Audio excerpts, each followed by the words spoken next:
bisa lebih lebar atau Bisa saja lebih lebih kecil pun juga bisa. bisa. Oh, oke udah. Ini kayak udah banyak banget nih Beh. Tuh. Nanti saya taruh di tempat yang enak untuk dipantau. Jadi teman-teman tuh bahwa pakan cupang yang bisa dibudidayakan itu selain kutu air ya, kutu air agak susah juga, tapi ini mungkin lebih mudah nih ya Beh. Tuh. Lihat nih. Go.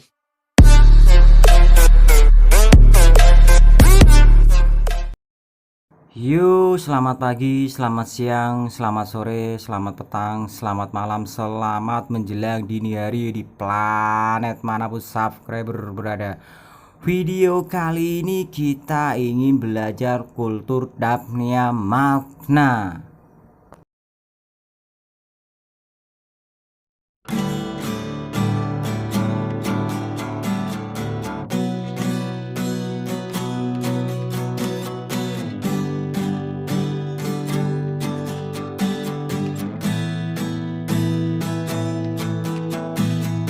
Di pagi-pagi bukannya ngopi, malah di perairan sawah. Di pagi-pagi bukan olahraga, malah cari kutu air. Karena diam saja di hari tua, tidak ada gunanya. Manfaatkan waktumu dengan cerita, penuhi hari-hari dengan bermakna. Be kanca-kancane nyong sing ning omah ning ndi pokoknya aja lali subscribe And like, share. carane. Oke, assalamualaikum. Waalaikumsalam warahmatullah. Babe Jim, kita ketemu lagi bareng Babe Jim. Be, mau tanya-tanya nih Be tentang budidaya Dapnia Magna nih Be. Step by step, langkah-langkahnya nih Be. Sebetulnya budidaya DM atau Dapnia Magna atau yang kita kenal juga sebagai kutu air raksasa itu nggak sulit. Yang terutama kita harus mengetahui habitat asalnya. Di habitatnya itu bagaimana hidupnya, kondisi air yang merupakan media lingkungan hidupnya. Kalau kita sudah tahu itu ya mudah saja. Apakah harus pakai air yang keruh, apa ya air bening-bening seperti ini nih Be? Sesuai dengan habitatnya, DM ini hidup di aliran sungai yang jernih dan dangkal. Nah, jadi ambil kesimpulan itu airnya jernih. Jadi kita harus memakai air yang jernih, air yang mengalir. Berarti harus cukup oksigen dan pakan, ya kan? Gitu. Dan tidak terlalu dalam karena DM itu nggak mau masuk ke dalam. Dia selalu di atas dan tengah, gitu kan. Jadi cukup dengan ketinggian air kurang lebih 30-40 cm sudah cukup. Habitat asal mulanya DM itu dari mana itu Be? DM ini habitat aslinya itu di Amerika bagian selatan sampai ke daerah Brasil. Sebab kalau di selatan Brasil itu daerahnya terlalu dingin. Kalau di habitat aslinya di Amerika itu kan ada 4 musim. DM ini umurnya hanya 6 bulan. Jadi dia itu menetas, menetas pada musim semi, di mana sudah ada matahari dan air sudah tidak terlalu dingin, sampai kira-kira akhir November. Pada saat itu DM itu akan tumbuh menjadi besar. Lalu kemudian pada saat salju mulai datang dan air mulai beku, dia mati. Dia mati dan ada di dasar sungai-sungai itu, dan sungainya pun nggak mengalir karena airnya beku. Kemudian setelah bulan Maret April, musim semi, matahari mulai ada, udara mulai hangat. Itu yang mati-mati itu mati sambil membawa telur. Dan kemudian dia menetas lagi, anaknya akan banyak sekali. Gitu.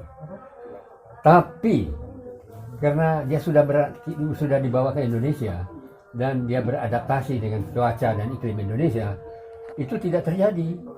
Dia tidak mati.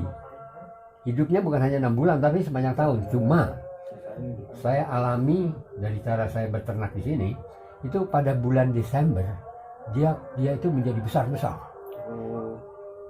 Oh, size-nya ya ukurannya Ya. besar ya, Be. Luar biasa besarnya.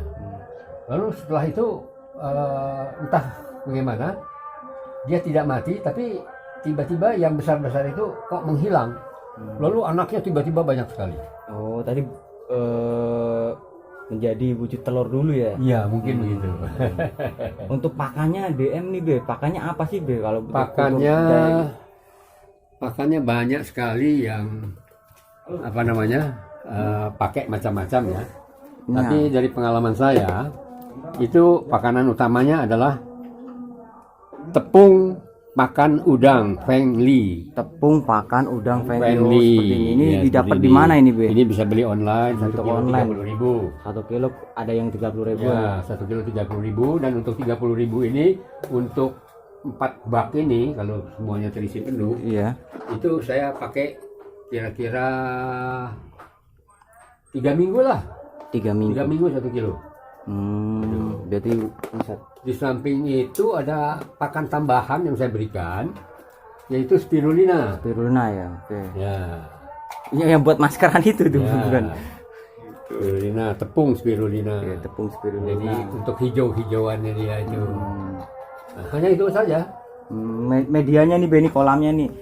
Oh, itu kenapa ada apa itu, ada kayak pipa-pipa itu fungsinya buat apa itu, Be?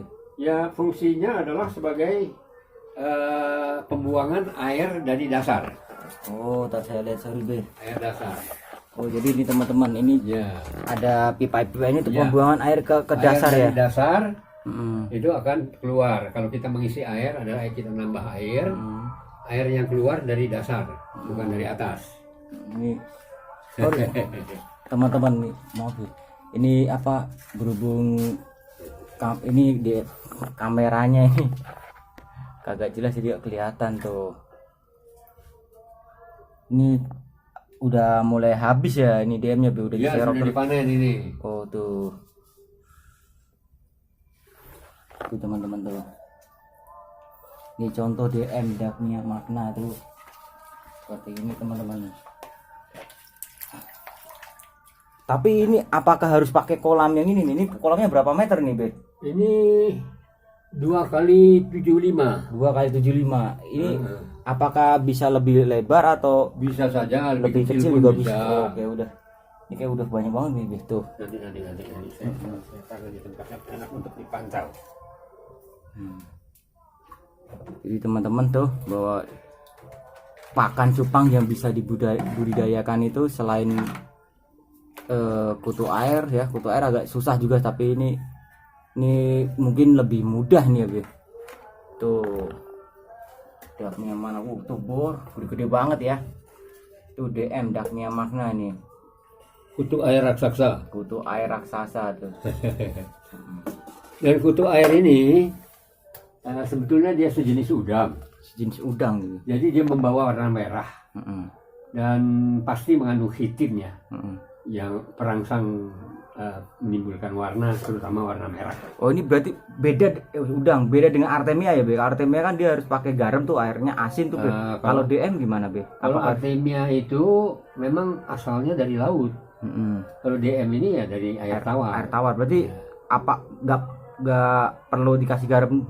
Ya, dalam budidaya saya kira garam itu selalu perlu. Perlu. Oh iya. Seperti kita merawat ikan, itu perlu garam. Heeh. Sebab di alam, di aliran sungai, pasti ada garam. Oh iya, betul Di betul. rawa-rawa apalagi garam, Tapi tingkat garamnya tinggi. Porsinya dikit mungkin ya, Be. Dikit. Mm-mm.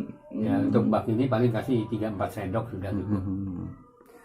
Oke teman-teman, jadi nggak harus dengan kolam yang 2 kali berapa tadi? 75. 75 ya. Tapi Ya 1x1 cukup. 1x1 juga bisa.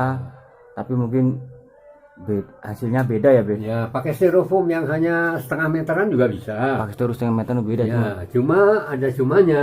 Mm-mm. Ya, karena kalau kita merawat DM itu kan kotorannya nggak bisa kita sifon, Mm-mm. nggak bisa disedot. Mm. Kalau disedot ya ikut pasti Mm. DM-nya.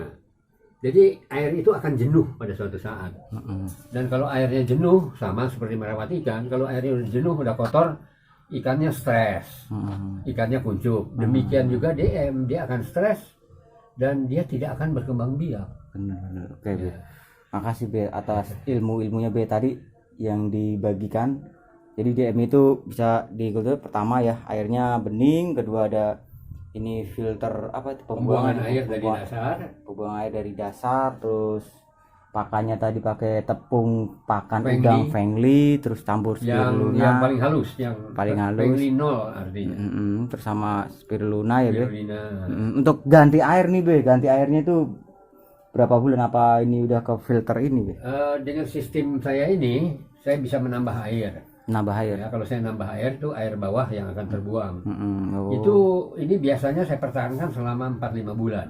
4-5 bulan. Ya. Luar biasa. Sampai di bawahnya itu mulai banyak lumpur. Mm-mm. Artinya dari kotoran atau Lumut-lumut ya mungkin. kotorannya, ya kalau orang makan pasti buang kotoran ya. Iya, betul. Ya, DM makan juga buang kotoran. Betul, Kalau betul. di bawahnya sudah mulai terlalu banyak lumpur dan air menjelang jenuh, ya saya pindahkan, ganti air baru Oke. secara total.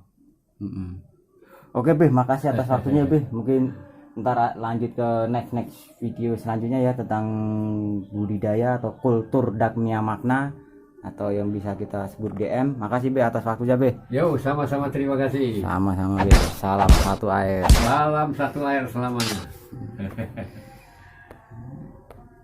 Tuh, bagi begitu aja.